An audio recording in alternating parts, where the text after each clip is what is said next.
Hello Harry Movie Club, it's me Jenny, and this week's pick from Alan for Disney Month was Bambi. And my quick review for this is I really loved it, and I have to confess that this was my first ever time watching Bambi.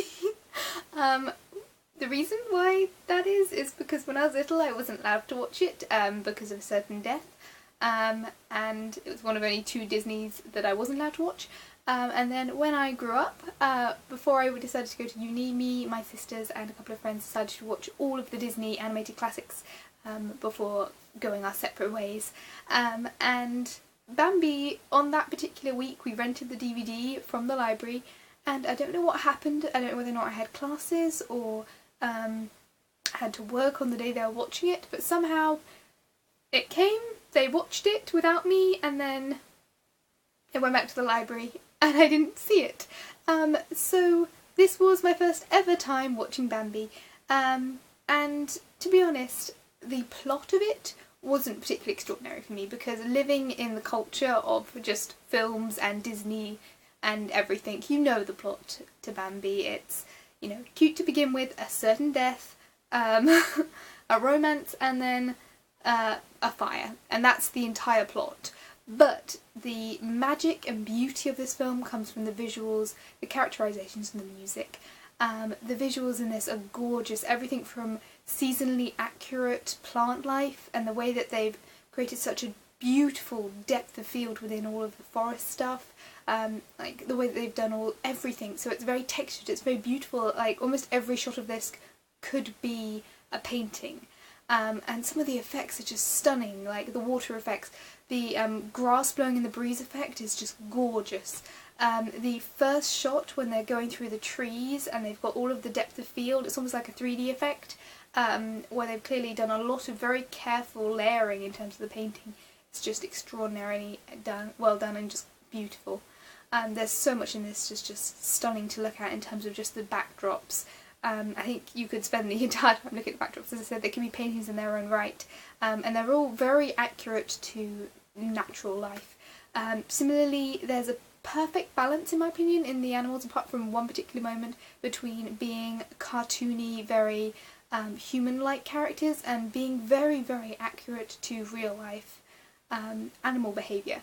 You can tell that the creators spent a lot of time researching animal behaviour, really looking about how fawns first start to walk, and little really tiny subtle mannerisms like the ears moving that just feels really real to life, and then of course coining it and combining it with the more slapstick cartoony effects, so you get the feeling of just family friendliness. It's not a biology lesson, it's not a lesson in natural life, but it is enough that you can just enjoy it for the kind of moulded world it is, and it's gorgeous to look at.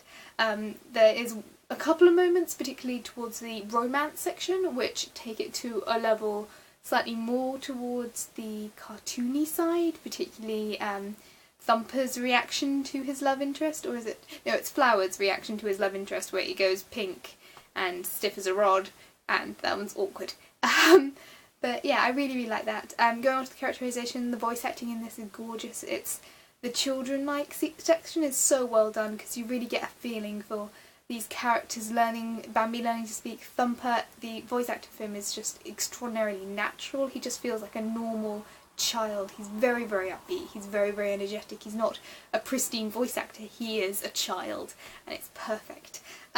It does feel very, very weird when you have the time jump and suddenly all their voices are cracked, and it's slightly odd, and took me a little while to adjust to that. In fact, directly after, you know, the "you can't see your mother anymore" moment, they immediately go to all these birds chirping away, and I had to pause it and take a moment to be like, readjusting the tone a little bit there. And it felt very odd trying to get back into the sequence once they're all post-pubescence. But overall it's gorgeous. The music in this is lovely. I love the way that they've really timed the music with physical things like water droplets. So you kind of get this sort of mystical feeling for the world, like you're seeing the world from an animal's perspective, you're hearing the sounds of the water droplets. And just the music is very orchestral, it's very beautiful, it's very classical, it's not, you know, Tarzan sort of modern lyrical stuff coming in. It's very beautiful music, but I wouldn't ever listen to it in any other context. But in this context it just perfectly works for kind of the world that these animals live in. It's very, very, it's perfectly coordinated with the visuals, and I can't give it enough credit. I was really, really impressed though. In the end, I was looking at the end credits, and both the end credits and beginning credits are really, really short in comparison to big budget movies nowadays where you have 20-minute long credits.